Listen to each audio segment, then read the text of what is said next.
చరితలోని సారమిదే, భవితలోని భావమిదే, వీరగాథ విజయగాథలెన్ని విన్న మూలమిదే. వందే మాతరం వందే మాతరం వందే మాతరం అంటోంది మాతరం.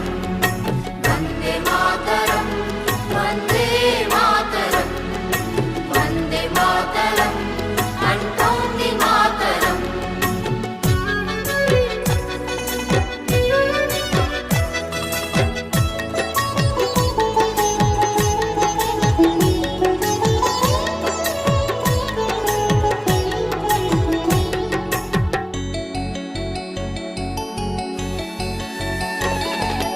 అరవింద వివేకానంద రామకృష్ణ దయానంద సమర్థుల సందేశం వందే మాతరం.